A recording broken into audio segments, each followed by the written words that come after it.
Hello guys, हा असा भन्नाट पदार्थ तुम्ही कधी खाल्लाय का? तर बघा किती छान आहे, कुरकुरीत क्रिस्पी. तर आज मी तुम्हाला दाखवणार आहे हा कसा बनवला. तर माझ्या आईने स्पेशली तिच्या जावयासाठी हा पदार्थ बनवला होता. तर चला पाहूया आपण याची रेसिपी. तर तिने 1 किलो रवा घेतला होता, बारीक मोठा कोणताही चालेल. पुन्हा परतनं 1/2 किलो मैदा, 1/2 किलो बेसन, हा सगळं घेतलं. त्यामध्ये 1 वाटी भरून तेल घातलं आणि ते 1 वाटी तेल, पुन्हा 1 टेबलस्पून मीठ एवढं घालून छान अशी गोळा मळून घेतला. हो, इतकाही घट्टही नाही आणि जास्त पातळही नाही, मीडियम साईजमध्ये असा घट्ट असा तिने गोळा मळून घेतला होता. गोळा तर मळून झाला. आता बनवूया आपण याचा तो पदार्थ. तर गोळे करून अशी छान अशी शेव वळून घ्यायची आणि ती शेव वळल्याच्या नंतर बघा माझी आई किती छान बनवती. हे तर मला कधी जमतच नाही आणि किती बघा ते किती छान आहे ना. अरे वा, काय मस्त बनवलंय. हे जे बीड जिल्ह्यातून हा व्हिडिओ पाहत आहेत त्यांना ही रेसिपी माहितीच आहे, पण ज्यांना कोणी पाहिलेलं नसेल आणि जे कुणी बाहेरचे त्यांच्याकडे जास्त काही नाही. आमच्या बीड जिल्ह्यामध्ये हा पदार्थ फेमस आहे आणि सासूचं जावयावरचं प्रेम पहा किती बनवतीये अट्टहासानी. आणि आमच्या नवरोबाला हा खूप पदार्थ आवडतो, त्यामुळे आईने स्पेशली जावयासाठी हा पदार्थ बनवला होता.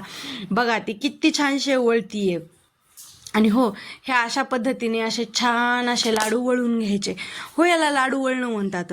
आणि आमच्या इकडे हे लाडू लग्नामध्ये म्हणजे लग्नामध्ये ते रुकवत वगैरे देत नाहीत का, त्यामध्ये परत शिदुरी वगैरे म्हणून जे मुलीला देतात का, त्यावेळी पण हा लाडू देतात. बघा तुमच्या इकडे देतात का नाही हे मला कमेंट करून नक्की सांगा. मग नंतर आम्ही तेल चुलीवर बनवलंय पण स्पेशली आईने.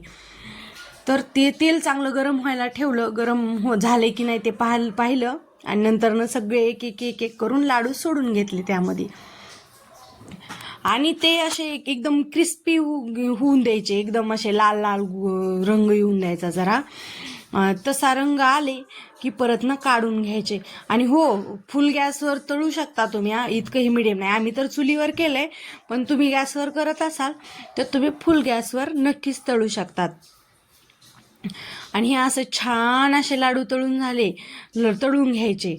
आणि बघा किती छान होत आहेत ना ते, आणि चवीला इतके टेस्टी लागतात ना.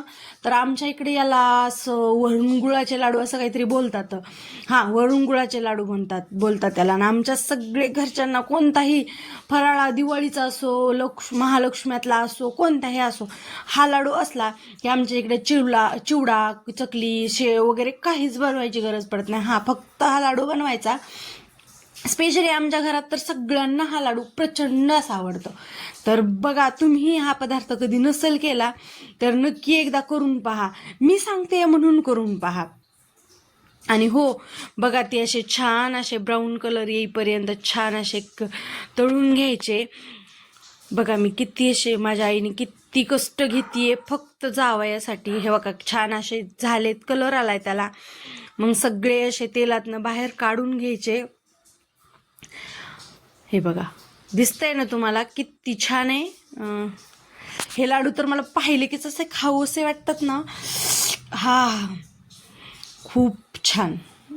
इथे पहा, सगळे अशा आईने छान असे सगळे सोडून घेतले त्यामध्ये.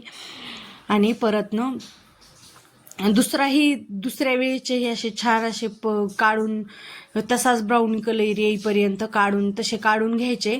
आणि नंतर ह्याला वरतून गुळ लावतात, आतमध्ये नसतो तो. पहा, म्हणजे तेलामध्ये गुळ सोडायचा आणि ते तेलामध्ये असा पूर्ण वितळून द्यायचा. आणि जरा त्याला कडकपणा यायला लागला की असा झाऱ्याने ना, आमच्या इकडे याला झाऱ्या बोलतात, तुमच्या इकडे काय बोलतात हे मला कमेंट करून नक्की सांगा.